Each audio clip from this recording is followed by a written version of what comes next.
Guys, স্ক্রিনে দেয়া যে ভিডিওটা দেখতেছেন না, উনি কিছু গুরুত্বপূর্ণ কথা বলেছেন। কথাগুলো অবশ্যই মনোযোগ দিয়ে শুনে যাবেন এবং ভিডিওটা ভালো লাগলে শেয়ার করে অন্যকে দেখার সুযোগ করে দিবেন।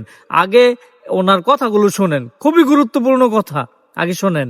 আমরা স্পষ্ট বার্তা দিতে চাই, এবারের নির্বাচনে এনসিপি এবং 11 দলীয় জোটকে আমাদের মা বোনেরা তাদের সমর্থন দিয়েছেন, আমাদের মা বোনেরা তাদের ম্যান্ডেট দিয়েছেন। তারা আগামীর বাংলাদেশের জন্য 11 দলীয় জোটকে তাদের জন্য নিরাপদ বলে সিদ্ধান্ত নিয়েছেন এবং এই সিদ্ধান্তের শাস্তি হিসেবে বিএনপি ক্ষমতায় আসার আগেই তাদেরকে জায়গায় জায়গায় ধর্ষণ এবং ধর্ষণের হুমকি এবং জায়গায় জায়গায় বিভিন্ন ধরনের ভয় দেখিয়ে, আরেক মিডিয়ায় দেখলাম উপভোগ করার হুমকি দিয়ে তারা এই প্রতিশোধ নিচ্ছে।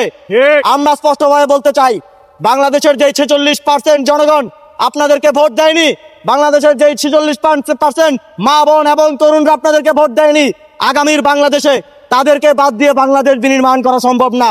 আপনারা যদি তাদেরকে বঞ্চিত রেখে, তাদেরকে দমন পীড়নের মাধ্যমে, তাদের বাড়িঘরে হামলা করে, আগুন দিয়ে, তাদের দোকানপাটে হামলা করে, তাদেরকে চাকরিচ্যুত করে বাংলাদেশে আবারও মাফিয়াতন্ত্র, আবারও ফ্যাসিবাদতন্ত্র কায়েম করতে চান, তাহলে আপনাদের সামনে শেখ হাসিনার উদাহরণ জল করে জ্বলছে।